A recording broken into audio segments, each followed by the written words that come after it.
λέγαμε για την ελληνική γλώσσα και σας έλεγα πριν ότι μέχρι περίπου το 500-600 μετά Χριστόν η ελληνική γλώσσα διατηρεί τις δυνάμεις της στην Ανατολική Μεσόγειο. Όμως μετά το 600 θα αρχίσει η μείωση του ειδικού της βάρους, κυρίως λόγω της αραβικής γλώσσας, διότι στον αραβικό κόσμο, που είναι προχωρημένος κόσμος, επαναλαμβάνω, ανήκει στους πολιτισμένους, στην πολιτισμένη περιοχή του κόσμου, αναπτύσσεται μια νέα θρησκεία, το Ισλάμ, το 622, αυτή τέλος πάντων επεκτείνεται, γίνεται δυνατή και οι Άραβες με τα στρατεύματά τους πρώτα-πρώτα χτυπούν και καταλαμβάνουν ολόκληρες επαρχίες της Ανατολικής Ρωμαϊκής Αυτοκρατορίας, δηλαδή του Βυζαντίου. Έτσι, και χτύπησαν και πήραν αυτές τις επαρχίες. Αυτές ήταν επαρχίες της Ανατολικής Ρωμαϊκής Αυτοκρατορίας, δηλαδή του Βυζαντίου. Τις κατέκτησαν, προσπάθησαν να κατακτήσουν την Κωνσταντινούπολη 2 φορές, δεν μπόρεσαν να την πάρουν, αλλά πήραν τη Θεσσαλονίκη, ας πούμε, και επίσης κατέλαβαν την Κρήτη, όπως ξέρετε, την οποία διοίκησαν 100 τόσα χρόνια, κατέλαβαν τη Σικελία, κατέλαβαν όλη τη Βόρεια Αφρική, αποτέλεσμα σήμερα όλοι εδώ μιλούν αραβικά. Και οι Αιγύπτιοι μιλούν αραβικά, δεν θυμούνται καν την γλώσσα τους, την σπουδαία γλώσσα και την τόσο μεγάλη. Και όπως ξέρετε, οι Άραβες πέρασαν στην Ισπανία και την Πορτογαλία, όπου έμειναν με 700 χρόνια συνολικά μέχρι να εκδιωχθούν τελείως. 700 χρόνια. Στους Άραβες δεν ξέρουν, στον αραβικό κόσμο θεωρούν αυτονόητο ότι η Ισπανία είναι δικιά τους. Και καθώς ο Θεός, ο Αλλάχ, θα το φέρει, όλη η Ευρώπη θα γίνει δικιά τους και φυσικά η Ισπανία αυτονόητα. Καταλαβαίνετε τώρα, ο καθένας στείνει τα δικά του οικοδομήματα, αλλά μην τα υποτιμάμε, γιατί παίζει πολύ ρόλο και το φαντασιακό και σε όλα στην ανθρώπινη ζωή. Γιατί σας τα λέω τώρα όλα αυτά? Η αραβική γλώσσα κερδίζει έδαφος και η ίδια η αραβική δύναμη κερδίζει και έδαφος ως γλώσσα και ως πολιτισμός, και κερδίζει και έδαφος γεωγραφικό. Και προσέξτε να δείτε, οι Άραβες δημιουργούν ένα πολιτισμό, είναι ο περίφημος αραβικός πολιτισμός, που όπως σας είπα πριν, εκεί στο 800 μετά Χριστόν, το 900, το 1000 και 1100, δηλαδή για 400 περίπου χρόνια, είναι ο σπουδαιότερος πολιτισμός της γης. Η σπουδαιότατη στην αρχιτεκτονική, στην ιατρική, είναι θρυλική η ιατρική των Αράβων. Δεν ξέρω αν έχετε δει πονήματα που περιγράφουν επεμβάσεις μέσα στο μάτι, επεμβάσεις στην καρδιά, περιγραφή δηλαδή, πώς μπαίνει στην καρδιά και τι κάνει, πάση περιπτώσει. Και φυσικά στην ποίηση, στη φιλοσοφία. Και γενικά η τελευταία αναλαμπή της Ανατολής είναι η αναγέννηση. Δηλαδή ο αραβικός κόσμος το 1100 έχει στην ουσία μπαίνει σε αναγέννηση, διότι διαβάζει τους αρχαίους Έλληνες συγγραφείς. Αν έχετε δει συγγράμματα, ας πούμε, ιατρικά, αραβικά του 800 τάδε, ξεκινούνε. Ο Ιπποκράτης πιστεύει ότι, λέω τώρα βλακίες, ότι η κίνηση του αίματος σχετίζεται με την λειτουργία του ύπατος. Λέω τώρα βλακίες. Εγώ, ο ταπεινός δούλος του Θεού Αχμέτ, θεωρώ ότι η κίνηση του αίματος σχετίζεται με τη διαδικασία της σχολής. Ξεκινούν με ένα απόσπασμα από τους Έλληνες γιατρούς του παρελθόντος για να μπουν στα επόμενα. Το ίδιο και οι αρχιτέκτονες, το ίδιο και οι μηχανικοί, οι σπουδαίοι Άραβες αυτής της εποχής. Και το ίδιο συμβαίνει και με το Βυζάντιο. Το Βυζάντιο την ίδια εποχή, μετά το 1100-1200, μπαίνει στην παλαιολόγια περίοδο, είναι η τελευταία του περίοδος, η περίοδος στην οποία θα χαθεί σε λίγο από τους Οθωμανούς, αλλά αναπτύσσεται αυτή η περίφημη παλαιολόγια αναγέννηση. Είναι, αν θέλετε, η ίστατη δύναμη, το κύκνιο άσμα, εκεί που πεθαίνει ο κύκνος, ας πούμε, και μαζεύει τις δυνάμεις του, στην παλαιολόγια αναγέννηση, που είναι ξανά η συζήτηση για την αρχαιότητα, η αξιοποίηση των αρχαίων ελληνικών κειμένων, που στο Βυζάντιο δεν είχε σταματήσει ποτέ, αλλά στη διάρκεια της παλαιολόγιας αναγέννησης πάρα πολύ έντονα, με φιλοσόφους όπως ο Γεμιστός Πλήθων, ο Βυσαρίων κτλ., οι οποίοι θέτουν θέματα προς συζήτηση τελείως καινούρια και την αποτολμηρά θέματα. Είναι η παλαιολόγια αναγέννηση. Όταν καταραίει η παλαιολόγια πλέον αντίσταση και το Βυζάντιο μαζί και φεύγουν εκατοντάδες λόγοι του Βυζαντίου και εγκαθίστανται στην Ιταλία, είναι η περίφημη φυγή των λογίων, αυτοί στην ουσία παίζουν τον ρόλο για να γίνει πραγματικά η αναγέννηση, η πλήρης σύγχρονη αναγέννηση στην Ιταλία του 1400 και του 1500. Είναι μια σκητάλη που έρχεται πια στη Δύση από την Ανατολή, που χάνει πλέον τις δυνάμεις της σταδιακά και μετά το 1300 δεν είναι ο σπουδαίος τόπος του κόσμου, αλλά εξακολουθεί να έχει τις δυνάμεις της. Το ενδιαφέρον για να καταλάβουμε τις εξελίξεις είναι να έχουμε στο νου μας κάτι που πολλές φορές δεν το έχουμε, ενώ το ξέρουμε. Τι συμβαίνει στην περίφημη Ρωμαϊκή Αυτοκρατορία? Το τέλος της. Ποιο είναι το τέλος της? Το τέλος αφορά το δυτική πλευρά της Ρωμαϊκής Αυτοκρατορίας. Γιατί τη δυτική πλευρά? Γιατί η δυτική πλευρά της Ρωμαϊκής Αυτοκρατορίας ήταν η καθυστερημένη, η βάρβαρη περιοχή της Ρωμαϊκής Αυτοκρατορίας, και αυτή θα τελειώσει. Θα τελειώσει τελείως. Πότε τελειώνει τελείως η Ρωμαϊκή Αυτοκρατορία στη Δύση? Χοντρικά το 570 μετά Χριστόν. Το 570. Δεν υπάρχει πλέον το 570 ούτε Ρώμη.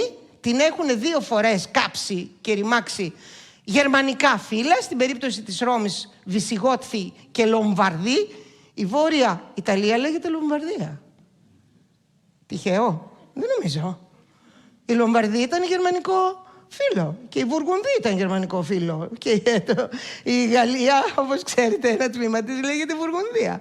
Εν πάση περιπτώσει, εκείνοι οι οποίοι διέλυσαν τελείως τη Δυτική Ρωμαϊκή Αυτοκρατορία είναι οι 2 γερμανικά φύλλα, τα εξής 102, αλλά 2 ήταν τα κυριότερα. Η Λομβαρδοί και οι Βυσιγότθοι, οι οποίοι και διέλυσαν τελείως. Δηλαδή το 570 μετά Χριστόν δεν υπάρχει τίποτα στη Δύση. Ούτε αυτοκράτορες, ούτε στρατός, ούτε διοίκηση, ούτε τελωνείο, ούτε αστυνομία, ούτε τίποτα. Ούτε η Ρώμη έχει καεί 2 φορές από τους Γερμανούς. Τι υπάρχει στη Δύση?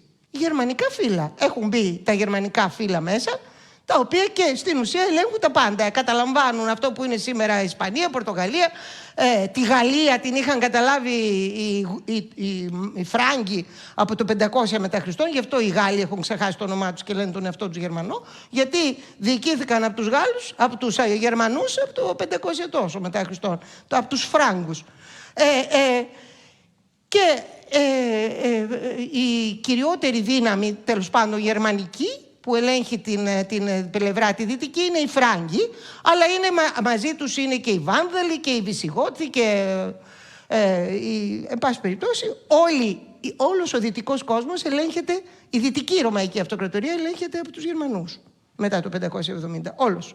Δεν υπάρχει τίποτα που να είναι στα χέρια πλέον της Ρώμης. Μόνο ο Πάπας μένει όρθιος εκεί πέρα, μόνος του κάπου, χωρίς αυτοκράτορα, χωρίς τίποτα, να βλέπει από το παράθυρο τα γερμανικά φύλλα να μπαίνουν, να βγαίνουν, να καίνε, να λαιλατούν, να κάνουν κτλ. Αυτή είναι η κατάσταση στη δυτική πλευρά. Η ανατολική πλευρά της Ρωμαϊκής Αυτοκρατορίας είναι η πολιτισμένη πλευρά. Αυτή θα χτυπηθεί από όλα τα φύλλα που χτύπησαν τη Δυτική Ρωμαϊκή Αυτοκρατορία και τη διέλυσαν. Αλλά η ανατολική πλευρά όχι μόνο δεν καταραίει από τα χτυπήματα ούτε των Γερμανών, γιατί και για τα γερμανικά φύλλα χτύπησαν και την ανατολική, τα Βαλκάνια δηλαδή, την ανατολική Ρωμαϊκή Αυτοκρατορία τη χτύπησαν. Όλα αυτά τα ίδια τα φύλλα. Αλλά η Ανατολή όχι απλώς κράτησε. Πόσο διήρκησε ακόμη η ζωή της? Είμαστε στο 500 περίπου, 50-570. Και πέφτει ολότελα το 1450. Δηλαδή διαρκεί η ζωή της 900 χρόνια τουλάχιστον ακόμη. Αυτό είναι ένα πραγματικά συγκλονιστική πλευρά της παγκόσμιας ιστορίας. Η Ανατολική Ρωμαϊκή Αυτοκρατορία να αντέξει ακόμη 900 χρόνια μετά την πτώση της Δυτικής Ρωμαϊκής Αυτοκρατορίας. Ποια ήταν η καρδιά της Ρωμαϊκής Αυτοκρατορίας? Η Ρώμη. Η Ρώμη έχει πέσει. Καμία ανησυχία στα ανατολικά. Γιατί η ανατολική πλευρά πάντοτε είχε την αίσθηση ότι υπερέχει από τη Δύση. Ήρθαν και οι Ρωμαίοι. Εντάξει, τι να κάνουμε, ήρθαν και οι Ρωμαίοι. Αλλά η ελληνική τους πλευρά, ανάμεικτη φυσικά και με τη ρωμαϊκή παρουσία, είχε κρατηθεί τόσους αιώνες. Και προσέξτε να δείτε τώρα τι ενδιαφέρουσες εξελίξεις έχουμε. Η ανατολική πλευρά πλέον, μετά το 570, λειτουργεί μόνη της. Δεν υπάρχει Δύση, τελείωσε. Δεν έχει καμία αναφορά στη Δύση, τελείωσε. Αυτή είναι κάτι γερμανικά άγρια φύλλα που δεν τα ξέρουν κιόλας, σωστά, οι ανατολικοί.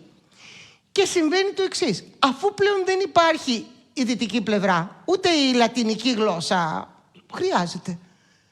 Γιατί να μιλάμε λατινικά, αφού εμείς εδώ έτσι κι αλλιώς πάντοτε ελληνικά μιλάγαμε πιο πολύ. Τώρα τα ελληνικά δηλαδή θα γίνουν πραγματικά κυρίαρχη γλώσσα. Και σταδιακά δεν χρειάζεται καν να χρησιμοποιείτε η λατινική γλώσσα πουθενά. Ούτε στη διοίκηση, ούτε στους νόμους, ούτε στις διαταγές των αυτοκρατόρων.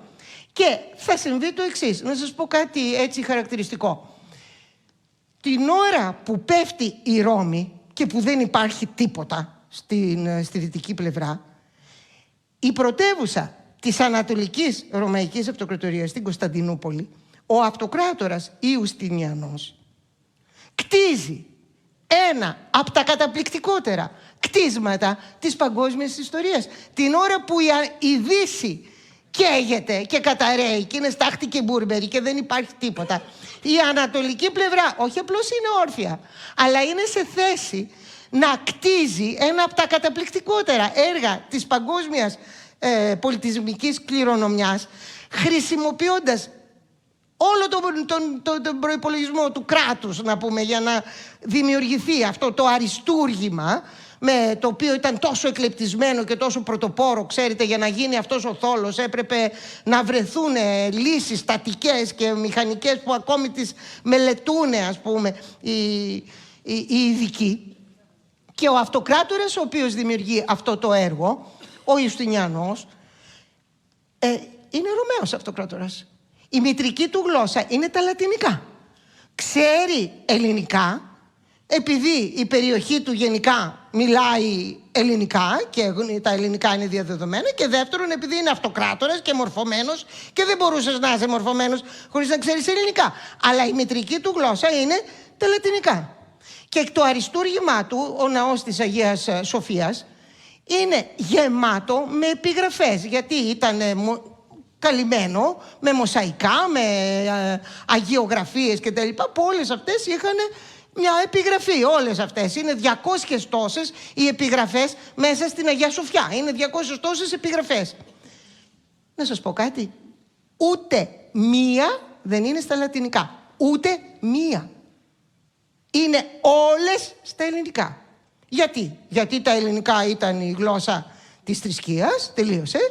Δεύτερον, ο Ιουστινιανός είναι ένας θρησκευόμενος, δεν έχει γίνει το σχίσμα τότε, έτσι, είμαστε μακριά από το σχίσμα, αλλά εν πάση περιπτώσει ο άνθρωπος αυτός είναι θρησκευόμενος και τιμά πάρα πολύ τα ελληνικά, γιατί είναι η γλώσσα της θρησκείας και τα λοιπά, και στο αριστούργημά του δεν διανοήθηκε να βάλει ούτε μία επιγραφή στα λατινικά. Ενδιαφέρον. Και κοιτάξτε να δείτε, ο Ιουστινιανός είναι ένας Ρωμαίος αυτοκράτορας που η μητρική του γλώσσα είναι τα λατινικά και στέλνει διαταγές στα λατινικά και βγάζει νόμους στα λατινικά.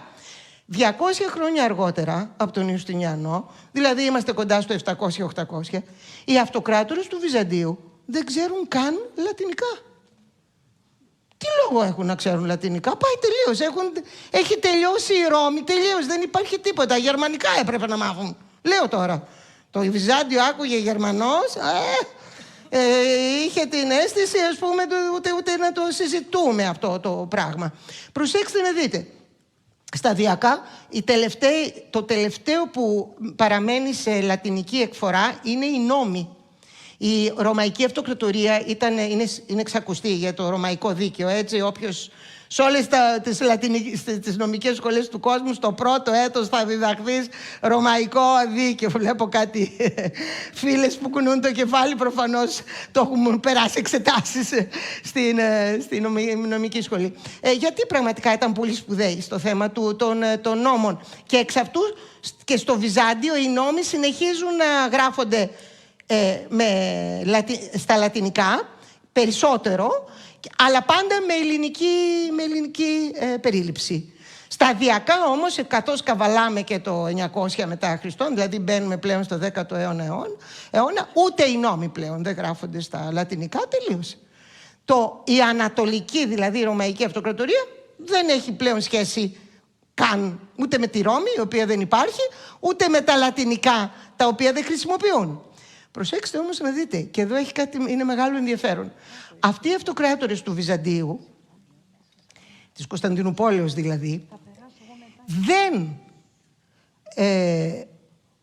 δεν διανοούνται ότι θα τους πεις κάτι, θα τους αποκαλέσεις κάτι άλλο από Ρωμαίο αυτοκράτορα. Οι αυτοκράτορες του Βυζαντίου μέχρι τέλους μπορεί να μην ξέρουν πια λατινικά, μπορεί να μην έχουν καμία σχέση, που δεν έχουν καμία σχέση με τη Ρώμη, να είναι τελείως ελληνοποιημένοι σε όλες τους τις πλευρές, αλλά δεν διανοούνται ότι δεν θα τους πεις Ρωμαίο αυτοκράτορα. Μέχρι και ο Κωνσταντίνος ο Παλαιολόγος, ο τελευταίος αυτοκράτορας του Βυζαντίου, αν τον ρώταγε στην ώρα που ερχόταν, έβαζε το σπαθί ο Γενίτσαρος για να το σκοτώσει πάνω δεν ξέρουμε ακριβώς πώς σκοτώθηκε, λέμε ας πούμε πάνω στα τείχη της Κωνσταντινούπολης, αν το ρώταγε τι είσαι εσύ μωρέ, θα έλεγε Ρωμαίος αυτοκράτορας. Γιατί τέτοιο ποίησμα των Βυζαντινών αυτοκρατόρων στον όρο Ρωμαίος? Διότι ήταν πολιτικός ο όρος. Όποιος χρησιμοποιούσε μετά την πτώση της Ρώμης τον όρο Ρωμαϊκός, θεωρούνταν ότι στέλνει μήνυμα ότι αυτός είναι διάδοχος της Ρωμαϊκής Αυτοκρατορίας και ότι έχει νόμιμο δικαίωμα στα όρια, τα γεωγραφικά όρια της Ρωμαϊκής Αυτοκρατορίας. Και ο αυτοκράτορας της Κωνσταντινουπόλεως, δηλαδή του Βυζαντίου, θεωρούσε ότι μόνο το Βυζάντιο, δηλαδή μόνο η Ανατολική Ρωμαϊκή Αυτοκρατορία έχει το δικαίωμα να χρησιμοποιεί τον όρο Ρωμαίος, διότι εμείς είμαστε Ρωμαίοι από την αρχαιότητα, από εδώ και 500 και 1000 χρόνια. Μάλιστα, επομένως μόνο εμείς μπορούμε να χρησιμοποιούμε τον όρο Ρωμαίος. Ναι, αλλά οι Γερμανοί που μπήκανε μέσα στην Ευρώπη και την κάμαν δική τους, στη Δυτική Ευρώπη, δεν χαζοί. Θεωρούν τον εαυτό τους πάρα πολύ σπουδαίο και πάρα πολύ δυνατό και θεωρούν ότι αυτοί είναι οι διάδοχοι της Ρωμαϊκής Αυτοκρατορίας. Κοιτάξτε να δείτε, από όλους αυτούς τους Γερμανούς που μπήκαν μέσα στη Δυτική Ευρώπη και την κατέκτησαν και την διοίκησαν επί αιώνες, οι πιο σπουδαίοι αποδείχθηκαν αυτοί οι Φράγκοι. Οι Φράγκοι, οι οποίοι διοίκησαν τη Γαλλία, τη Γαλατία από το 500, αλλά το 800 μετά Χριστόν οι Φράγκοι έχουν έναν πάρα πολύ σπουδαίο αυτοκράτορα. Λέγεται Καρλομάγνος. Και είναι η επιτομή του Γερμανού. Πολεμιστής, φοβερός, σκληρός, αποτελεσματικός, αφοσιωμένος, οργανωμένος, στοχευμένος κτλ. Και έχει πολύ μεγάλη γνώμη για τον εαυτό του. Αυτόν λοιπόν δημιούργησε το 800 μετά Χριστόν, ακριβώς το 800 μετά Χριστόν. Είναι σχεδόν 250 χρόνια που έχει πια η Ρωμαϊκή Αυτοκρατορία τελείως σβηστεί από το χάρτη. Η Δυτική Ρωμαϊκή Αυτοκρατορία δημιουργεί μια αυτοκρατορία, γερμανική αυτοκρατορία, η οποία, να σας τη δείξω στο χάρτη, περιλαμβάνει τις περιοχές που θα σας δείξω. Πρωτεύουσά του ήταν το Άχεν, μια πόλη στη Γερμανία που είναι κοντά σήμερα στα σύνορα με την Ολλανδία. Αυτές εδώ οι περιοχές ήταν δικές του.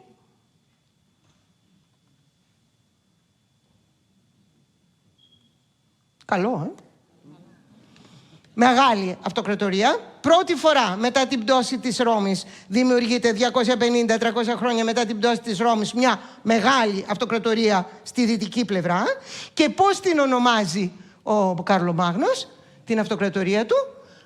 Αγία Ρωμαϊκή Αυτοκρατορία. Και μετά προσθέθηκε του γερμανικού έθνους. Μην υπάρχει καμιά αμφιβολία περί τίνος πρόκειται. Προσέξτε να δείτε. Μπείτε στη θέση του αυτοκράτορα του Βυζαντίου στο 800 μετά Χριστόν. Ο αυτοκράτορας του Βυζαντίου θεωρεί τον εαυτό του σπουδαίο, πολιτισμένο και είναι. Και εκεί είναι όλοι οι απολύτιστοι. Σωστά. Δεύτερον, Εγώ είμαι Ρωμαίος αυτοκράτορας, είμαι διάδοχος της Ρωμαϊκής Αυτοκρατορίας, πολιτισμένος και εγώ μόνο έχω δικαίωμα. Αυτοί ήρθανε σε ρωμαϊκά εδάφη και διέλυσαν τη Ρωμαϊκή Αυτοκρατορία και τώρα μου παριστάνουν ότι είναι διάδοχοι της Ρωμαϊκής Αυτοκρατορίας. Το μαθαίνει ο αυτοκράτορας του Βυζαντίου ότι ο Καρλομάγνος ονόμασε τον εαυτό του Ρωμαίο Αυτοκράτορα, 5 εγκεφαλικά, 3 καρδιακές προσβολές. Ποιος μωρέ! Μάλιστα. Όμως τα εγκεφαλικά θα έχουν συνέχεια. Διότι οι Γερμανοί μέχρι το 1918, μέχρι το τέλος του Πρώτου Παγκοσμίου Πολέμου, ο επικεφαλής των Γερμανών ονομαζόταν Κάιζερ, σωστά. Το Κάιζερ είναι το Κέσαρ. Είναι η λέξη Κέσαρ σε γερμανική παραφθορά. Δηλαδή, μέχρι τον 20ο αιώνα ο επικεφαλής του γερμανικού κράτους, τέλος πάντων, λέει τον εαυτό του Ρωμαίο, αν θέλετε, αυτοκράτορα, σωστά. Ούμιν αλλά δεν είναι μόνο οι Γερμανοί που χρησιμοποιούν τον όρο Ρωμαίος, αλλά και ακόμη πιο πενταβάρβαροι, βόρεια από την Βυζαντινή Αυτοκρατορία, που είναι οι Ρώσοι. Εδώ, στις απέραντες αυτές εκτάσεις. Βάρβαροι, αλλά επειδή τους έχουμε χριστιανίσει, παιδιά, το Βυζάντιο δεν λέει πολλά λόγια, αλλά τους θεωρεί επίσης πάρα πολύ βαρβάρους κτλ. Ναι, λοιπόν, αυτουνών εκεί γύρω στο 1400-1500 δημιουργείται αυτοκρατορία με αυτοκράτορες οι οποίοι ονομάζουν τον εαυτό τους Κέσαρα. Κέσαρ, Τσέζαρ, Τσάρ. Η λέξη Τσάρος είναι Κέσαρας. Λοιπόν, άρα και οι Ρώσοι λένε τον εαυτό τους Ρωμαίο και οι Γερμανοί λένε τον εαυτό τους Ρωμαίο και από κάτω είναι η Βυζαντινή, η Ανατολική δηλαδή Ρωμαϊκή Αυτοκρατορία, η οποία θεωρεί αυτονοήτως ότι μόνο αυτή έχει το δικαίωμα να λέει τον εαυτό της Ρωμαίο, διότι εμείς ήμασταν το ανατολικό κομμάτι και τώρα έρχονται οι πενταβάρβαροι να πούν τον εαυτό τους Ρωμαίο για να μας πάρουν εμάς. Έχει ενδιαφέρον ότι ο όρος Βυζαντινή Αυτοκρατορία δημιουργήθηκε από Γερμανό ιστορικό του 15ου αιώνα, για να μην ακούγεται η λέξη Ανατολική Ρωμαϊκή Αυτοκρατορία που χρησιμοποιούνταν μέχρι τότε. Και χρησιμοποιήθηκε και χρησιμοποιείται πλέον σήμερα ο όρος Βυζαντινή Αυτοκρατορία, διότι θεωρήθηκε ότι πλέον δεν είναι Ρωμαϊκή Αυτοκρατορία, αφού μιλούν μόνο ελληνικά.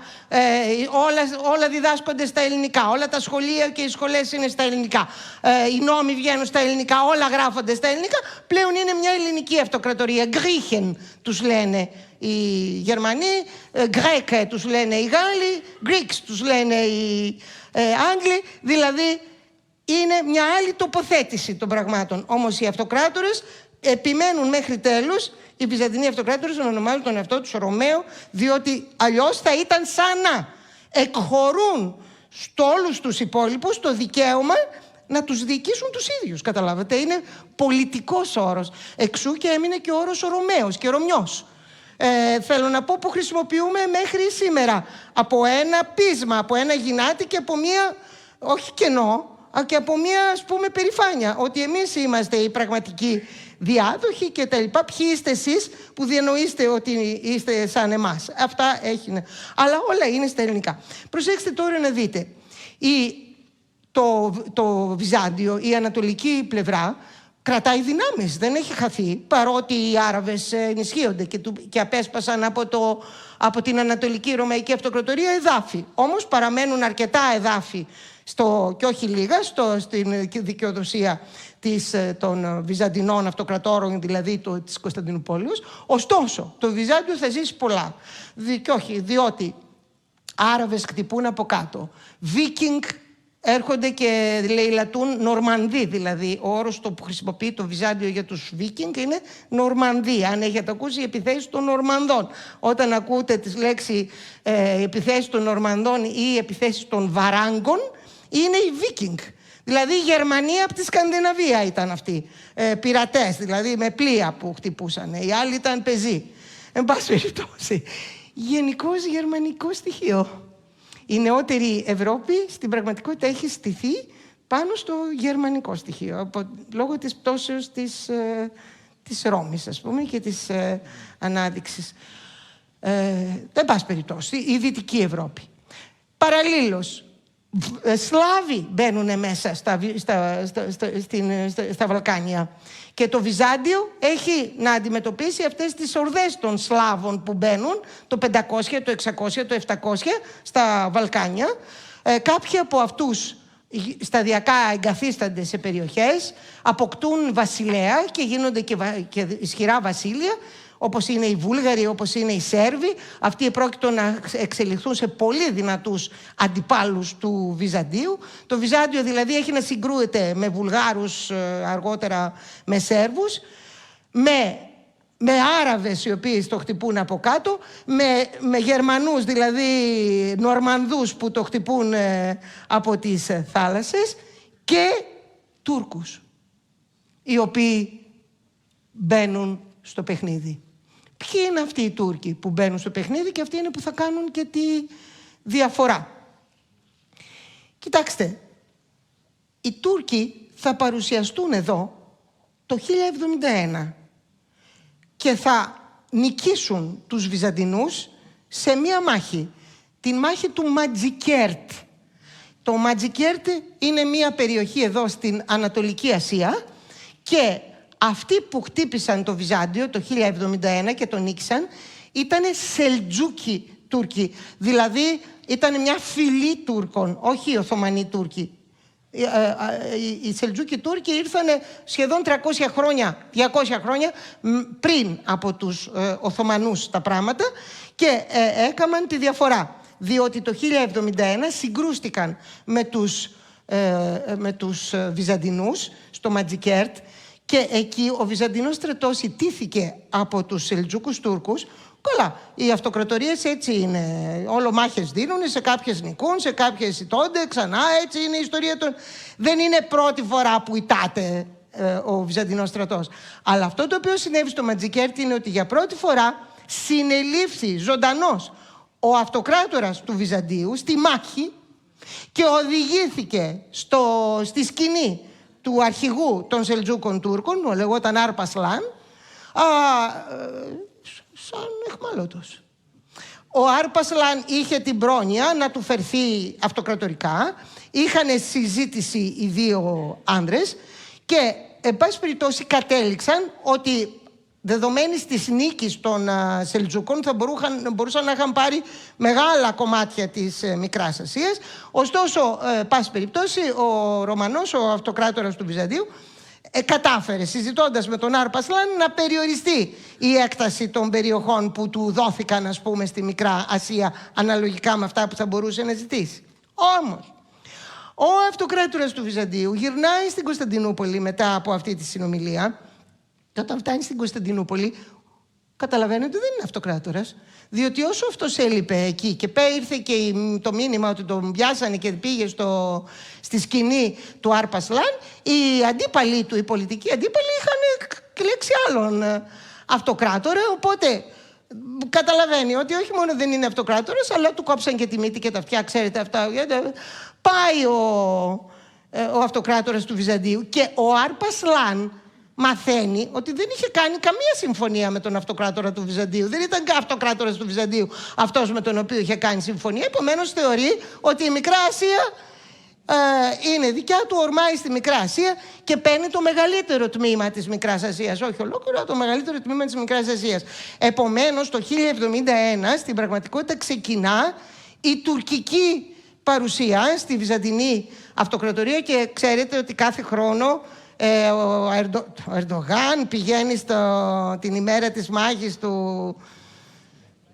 του Ματζικέρτ και γίνονται ένα σωρό, τις είδατε και στις τηλεοράσεις, να πούμε, τι να πούμε. Και να σκεφτείτε, στην Τουρκία από τώρα ετοιμάζουν τις γιορτές που θα γίνουν το 2071, που θα είναι τα 1000 χρόνια από τη μάχη του Ματζικέρτη. Δηλαδή για την Τουρκία είναι, και πράγματι δεν είναι μικρό πράγμα, διότι τότε αρχίζει στην ουσία η διείσδυση των Τούρκων στην περιοχή μας, δηλαδή την Εγγύς Ανατολή και την Μικρά Ασία και τα Βαλκάνια. Το δε Βυζάντιο δεν έχει μόνο με αυτό να κάνει. Από πολλές πλευρές. Χτυπιέται σαν το ψάρι δηλαδή, αλλά κρατάει όρθιο γιατί έχει δυνάμεις. Σιγά σιγά όμως αυτές οι δυνάμεις μειώνονται και μειώνονται και μειώνονται, μέχρι που το 1453 πλέον να μην υπάρχει. Αλλά του πήρε 400 χρόνια ρόγχου, ας πούμε, και μάχης του Βυζαντίου μέχρι να χάσει τελικά πλήρως τις δυνάμεις του. Εκείνοι οι οποίοι παίζουν ρόλο στο βυζαντινή ιστορία δεν είναι μόνο αυτές οι οποίες περιγράψαμε, αλλά είναι και οι Ιταλικές πόλεις. Διότι μετά το 1100 δύο πόλεις της Ιταλίας, οι εξής 102 σταδιακά, μπαίνουν πάρα πολύ δυναμικά στον θαλάσσιο δρόμο. Η σπουδαιότερη είναι η Βενετία, είναι η Γένοβα από την άλλη πλευρά, η Φλωρεντία ανάμεσα τους ως τραπεζικό κέντρο εξυπηρέτησης αυτών των δύο πλευρών. Και επίσης μέσα στον 11ο αιώνα, όλα αυτά γίνονται στον 11ο αιώνα. Κοιτάξτε να δείτε, ο 11ος αιώνας είναι 1000 με 1100. Μέσα σε αυτό τον αιώνα θα γίνει η μάχη του Ματζικέρτ. Θα γίνει το 1054 το σχίσμα των εκκλησιών. Θα ξεκινήσει η πρώτη σταυροφορία της Δύσεως για να... Δηλαδή, αν τα βάλει κανείς κάτω τα γεγονότα, οι βυζαντινολόγοι θεωρούν ότι η παρακμή του Βυζαντίου τοποθετείται στο 1025. Τώρα όλα αυτά είναι των ιστορικών τομές.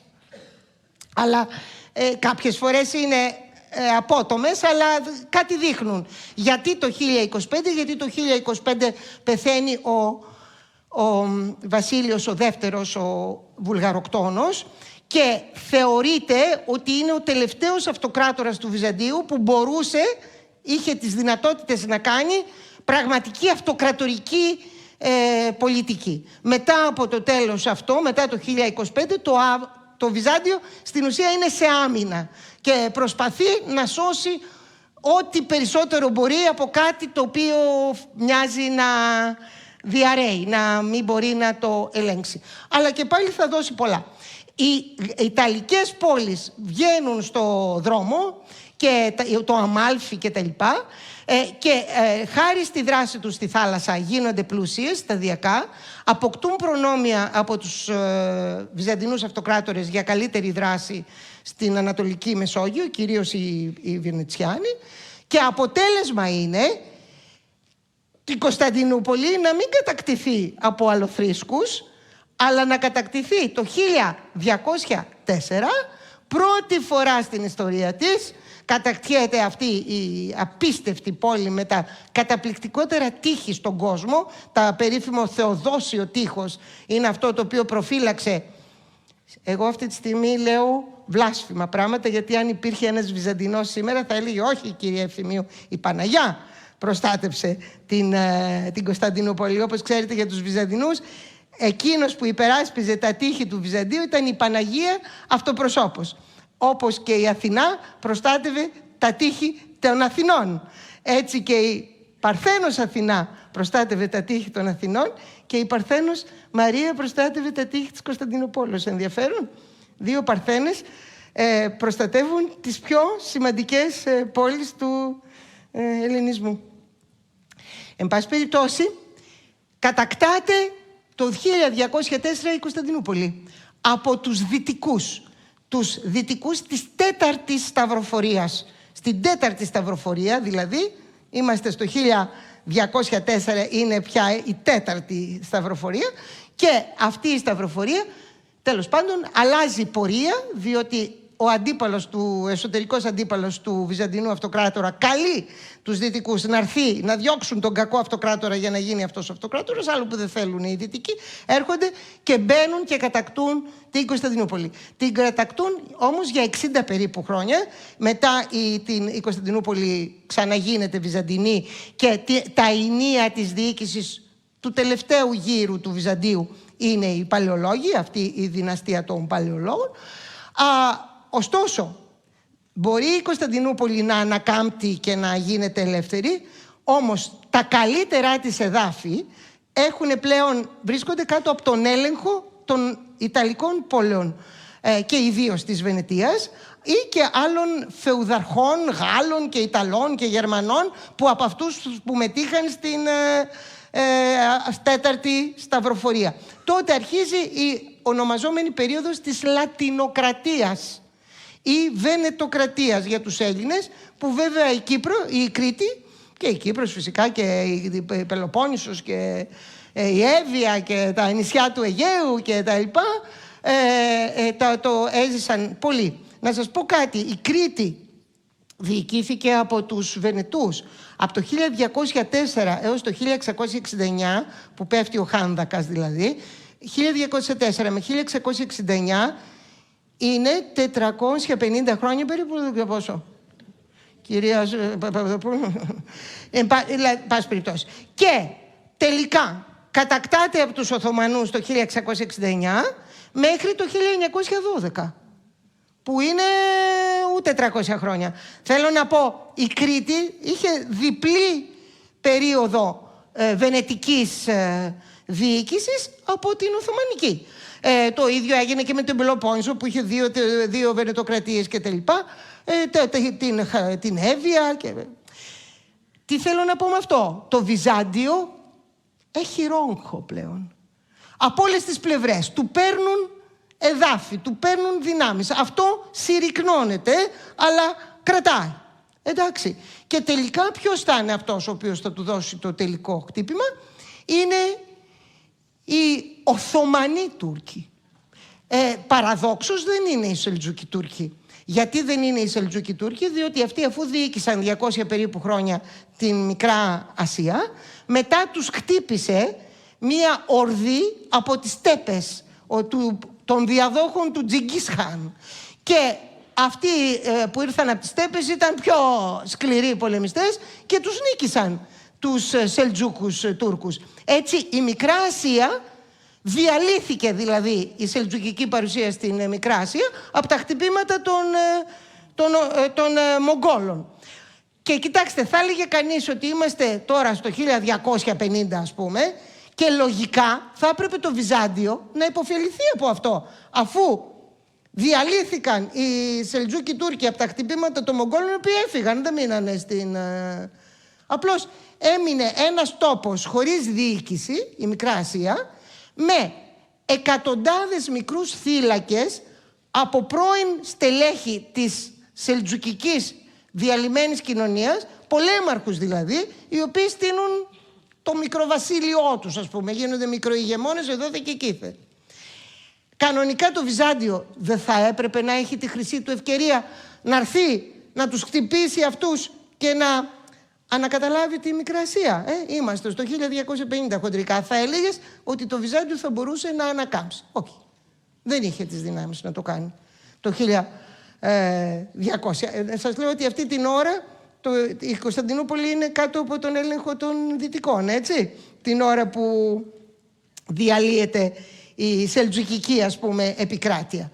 Και τι δημιουργείται ανταυτού? Πολλές μικροί θύλακες τουρκικών μικροβασιλείων και μικρογεμονιών. Ένας από αυτούς λέγεται Οσμάν ή Οθωμάν. Και στα βυζαντινά κείμενα παρουσιάζεται ότι κάποιος Οσμάν ή Οθωμάν έχει ένα θύλακα κοντά στη Νίκαια της Βυθινίας, όχι στη Νίκαια, κοντά στη Νίκαια της Βυθινίας. Τότε είναι η πρώτη φορά που εντοπίζουμε δηλαδή τους Οθωμανούς. Οι Οθωμανοί δεν ήταν φίλοι, οι Σελτζούκοι ήταν φιλοί. Οι Οθωμανοί ήταν ανεμομαζώματα. Ήταν στην ουσία Τούρκοι από όλους αυτούς που κυκλοφορούσαν εκεί, ένοπλοι άντρες, οι οποίοι είχαν μείνει άνεργοι, ήταν πριν στο στρατό των Σελτζούκων, τώρα δεν έχουν δουλειά, και πηγαίνουν σε διάφορους τέτοιους τύπους για να κάνουν επιδρομές και να έχουν λαιλασίες και να έχουν εισοδήματα. Αυτός ο Οσμάνι, ο Οθωμάνι φαίνεται ικανός, τους οδηγεί σε καλές δράσεις και αυξάνεται ο πληθυσμός που είναι ολογυρά του. Το λέω αυτό διότι έχουμε συνήθως στο νου μας ότι η Κωνσταντινούπολη κατακτήθηκε από τους Οθωμανούς, οι οποίοι ήρθαν τότε. Δηλαδή, νομίζω ότι αν ρωτηθούμε πότε ήρθαν οι Οθωμανοί και πήραν να πάρουν την Κωνσταντινούπολη, θα πούμε ήρθαν από τις στέπες με τα άλογά τους, έμαθαν ότι υπάρχει μια υπέροχη πόλη και σκέφτηκαν να την πάρουν, και τρέχουνε με τα άλογά τους από τις στέπες, πηδάνε το Βόσπορο, να πούμε, μπαίνουνε μέσα στην πόλη και την κατακτούν. Ουδέν ανακριβέστερον αυτού. Οι Οθωμανοί ετοιμάζανε όλη αυτή τη διαδικασία από το 1280 τουλάχιστον. Και πήραν την Κωνσταντινούπολη το 1453, δηλαδή 200 τόσα χρόνια αργότερα. Στο διάστημα αυτό απέδειξαν την κλάση τους. Και ο Οσμάνι Οθωμάν, πρέπει να σας πω ότι από το όνομα αυτού του Οσμάνι Οθωμάν ονομάζονται Οθωμανοί, αυτού του πολέμαρχου, και η Οθωμανική Αυτοκρατορία διήρκησε, λέμε, από το 1280, αυτοκρατορία δεν είναι τίποτα το 1280, αλλά εν πάση περιπτώσει, μέχρι το 1923, που καταλύεται η Οθωμανική Αυτοκρατορία και δημιουργήθηκε από τον Γκεμάλ το σύγχρονο εθνικό, ανεξάρτητο εθνικό κράτος της Τουρκίας. Δηλαδή η Οθωμανική Αυτοκρατορία διήρκησε 600 τόσα χρόνια και έχει ενδιαφέρον ότι διοικήθηκε από μία μόνο δυναστεία. Δεν άλλαξε καμία δυναστεία. Από το 1280 μέχρι το 1923 διοίκησε αυτή την αυτοκρατορία το ίδια οικογένεια. Δηλαδή το τελευταίος αυτοκράτορας ήταν το 24γκονο του Οσμάνου. Πολύ ενδιαφέρον αυτή η πλευρά. Και η Οθωμανική Αυτοκρατορία, να σας δείξω τα σύνορά της, έφτασε στην μεγάλη της ακμή στο 16ο αιώνα. Όταν λέμε 16ος αιώνας είναι 1500 με 1600. Πολλές φορές κάνουμε λάθος. Ακούμε 16ο αιώνα και αρχίζουμε και λέμε 1600.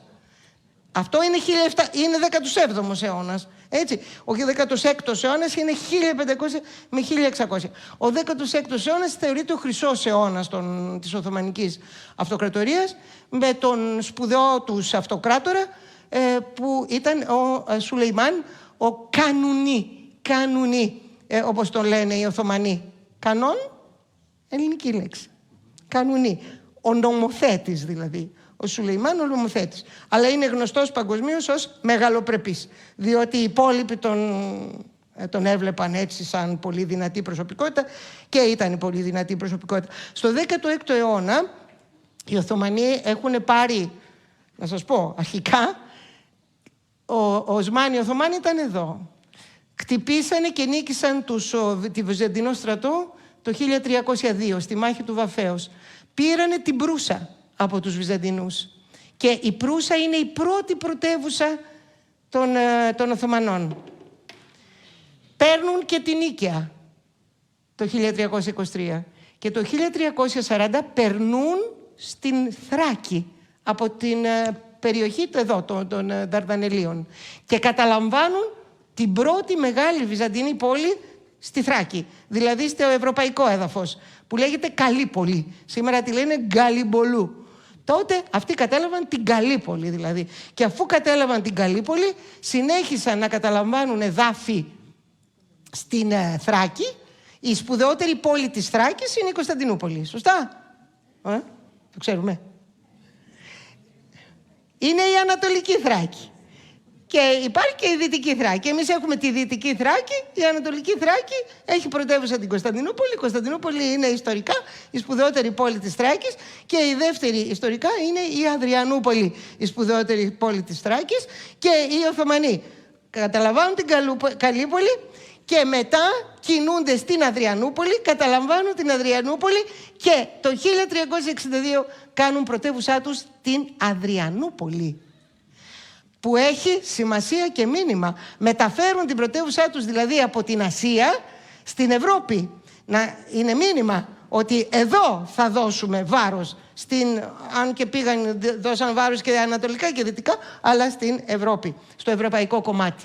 Και φυσικά στην Κωνσταντινούπολη, την οποία πολιόρκησαν 2 φορές, δεν μπόρεσαν να την πάρουν και την πήραν το 1453.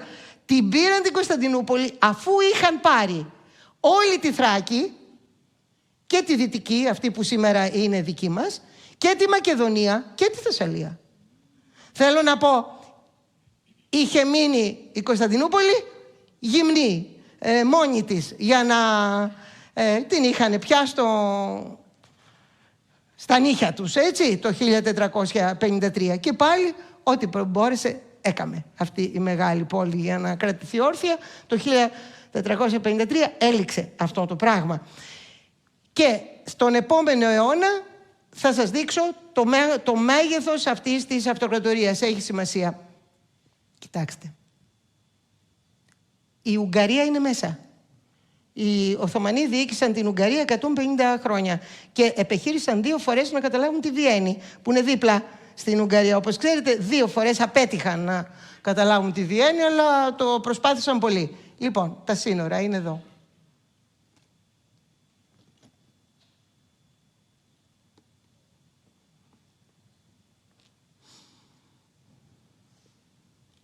Εδώ κάτω είναι η Σαουδική Αραβία, την πήραν.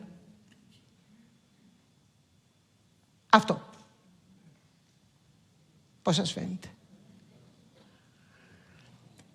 Γιατί σας είπα για τη Σαουδική Αραβία? Διότι οι Οθωμανοί κατέκτησαν όλη την Ανατολική Μεσόγειο, σωστά?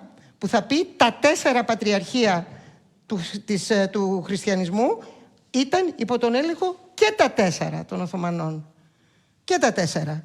Και επίσης οι Οθωμανοί κατέλαβαν και τη Μέκκα και τη Μεδίνα στη Σαουδική Αραβία, που θα πει ότι ήταν μια θρησκευτική υπερδύναμη, διότι είχαν και τους ιερούς τόπους του Ισλάμ κάτω από την δικιά τους διοίκηση. Μάλιστα. Και για μας τι ενδιαφέρον έχει? Πρώτον, για τη δικιά μας ιστορία. Ότι, εντάξει, τώρα πλέον οι Οθωμανοί είναι οι κυρίαρχοι της Ανατολικής Μεσογείου και για πρώτη φορά ο αυτοκράτορας, οι πατριάρχες, δεν συναλλάσσονται με χριστιανό αυτοκράτορα, αλλά με μουσουλμάνο σουλτάνο, έτσι. Όπως ξέρετε, ο πολιτικός διοικητής των πατριαρχών είναι ο εκάστοτε αυτοκράτορας. Επί Βυζαντινής Αυτοκρατορίας ο πολιτικός προϊστάμενος τους ήταν ο αυτοκράτορας.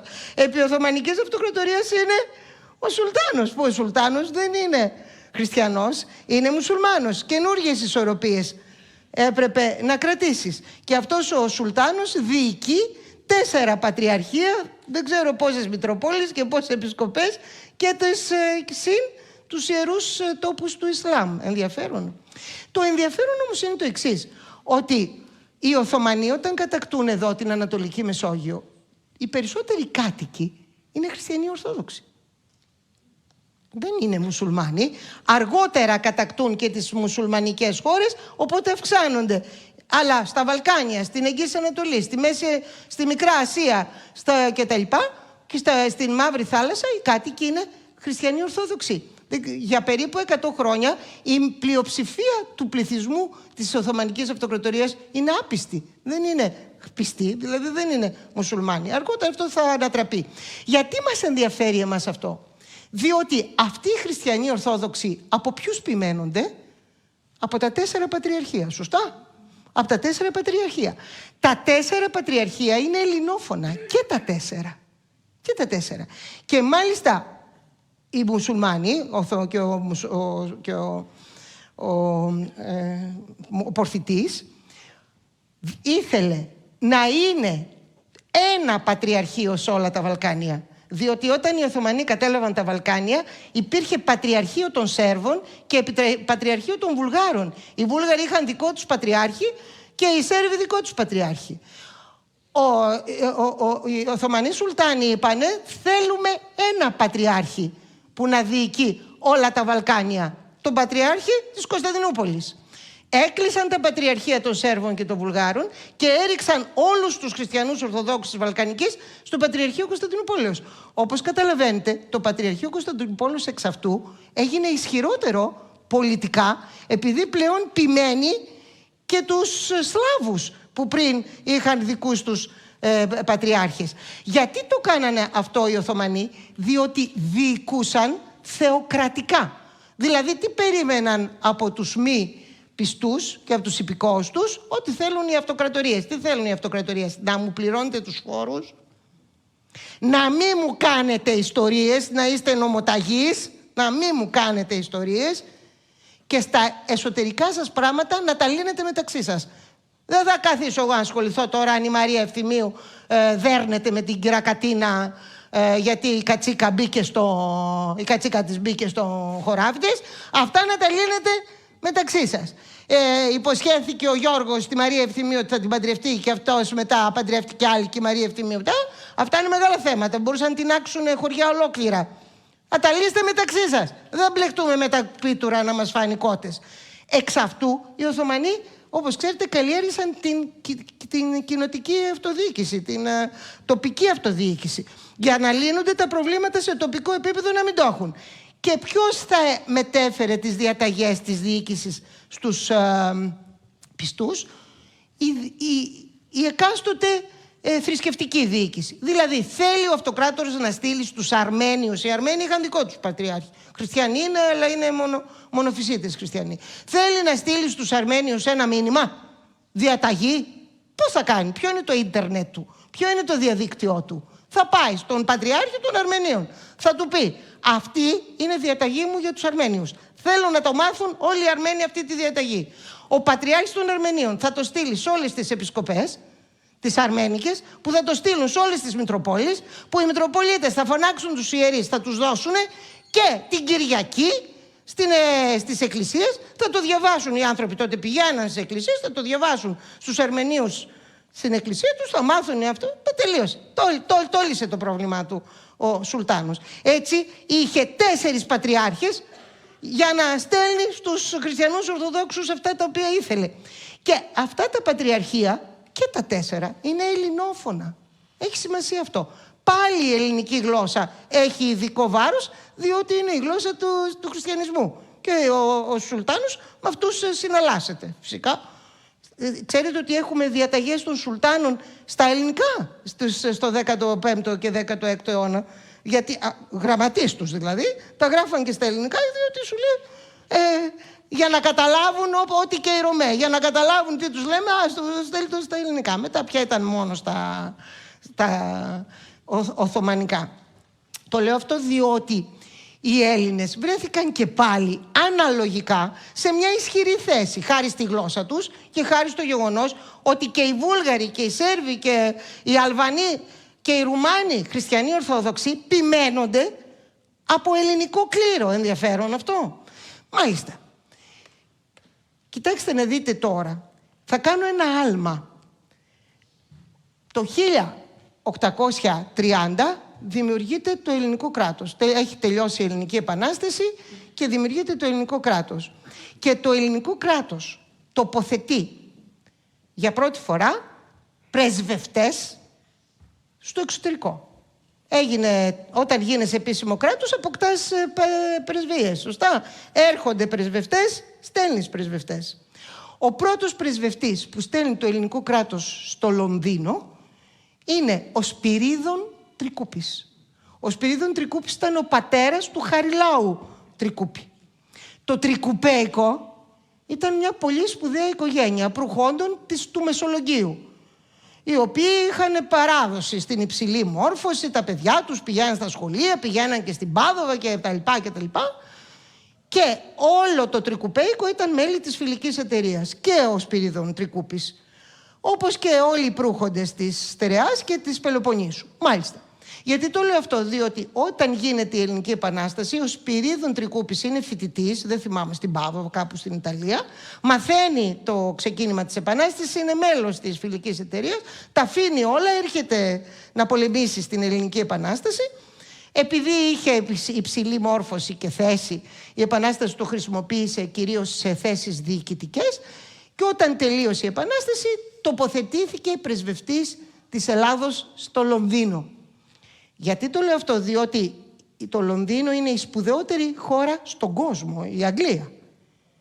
Είναι η σπουδαιότερη χώρα στην παγκόσμια ιστορία, με την μεγαλύτερη αυτοκρατορία που έχει ποτέ δημιουργηθεί. Είμαστε στο 1830, στο 1834, στο 1835. Και επιπλέον στη διάρκεια της Ελληνικής Επανάστασης η χώρα που οι Έλληνες συνδέθηκαν πιο στενά δεν γίνεται ήταν η Αγγλία. Από εκείνη πήραμε δάνεια, από εκείνη σε εκείνη υπογράφηκε η ανεξαρτησία μας, στο Λονδίνο υπογράφηκε η ανεξαρτησία αυτού του κράτους. Θέλω να πω, η Αγγλία δεν ήταν αστείο πράγμα, ναι. Και αυτός ο οποίος είναι πρεσβευτής της Ελλάδος στην Αγγλία είναι στην ουσία το τρίτο πρόσωπο. Δηλαδή ο Όθωνας βασιλιάς, ο πρωθυπουργός της χώρας και μετά ο πρεσβευτής της Ελλάδος στο Λονδίνο. Θέλω να πω, δεν ήταν ό,τι ο Σπυρίδων. Γιατί σας τα λέω όλα αυτά? Διότι ο Σπυρίδωνος Τρικούπης, όντας πρεσβευτής της Ελλάδας, σκέφτεται πρώτος αυτός να γράψει μια ιστορία της Ελληνικής Επαναστάσεως. Ιστορία της Ελληνικής Επαναστάσεως, η οποία είναι πάρα πολύ ενδιαφέρουσα. Σας τη συνιστώ να τη διαβάσετε. Σπυρίδων, όχι ο Χαρίλαδος, Σπυρίδων Τρικούπης, Ιστορία της Ελληνικής Επαναστάσεως. Αυτός λοιπόν, στον πρόλογό του, όλα τα βιβλία έχουν ένα πρόλογο, σωστό? Ο πρόλογος στα βιβλία είναι σπουδαίο πράγμα, διότι σε αυτό τοποθετείς κατά κάποιο τρόπο το θέμα που πρόκειται να αναπτύξεις. Λοιπόν, στην πρώτη παράγραφο, στον πρόλογό του, λέει ο Σπυρίδων Τρικούπης: «Αδύνατον να συνυπάρχωσιν δύο έθνη όταν το μεν δεσποζόμενον προοδεύει, το δε δεσπόζον παραμένει στάσιμον». Γιατί ποια είναι δηλαδή για τον Τρικούπη ο λόγος της Ελληνικής Επανάστασης? Είναι ότι οι Έλληνες προκόβανε, πηγαίνανε καλά, είχαν αυτοπεποίθηση και οι Οθωμανοί ήταν στάσιμοι. Άρα, και ξέρετε ότι σήμερα είναι και η άποψη των ιστορικών αυτό, για τα αίτια της Ελληνικής Επανάστασης. Ότι έγιναν διότι οι Έλληνες στη διάρκεια των 400 αυτών χρόνων δημιούργησαν δράσεις και πραγματικότητες που τους έκαναν να έχουν αυτοπεποίθηση. Και ποιες ήταν αυτές? Ήτανε στο εμπόριο της ξηράς, στο εμπόριο της θάλασσας και στο επίπεδο της παιδείας.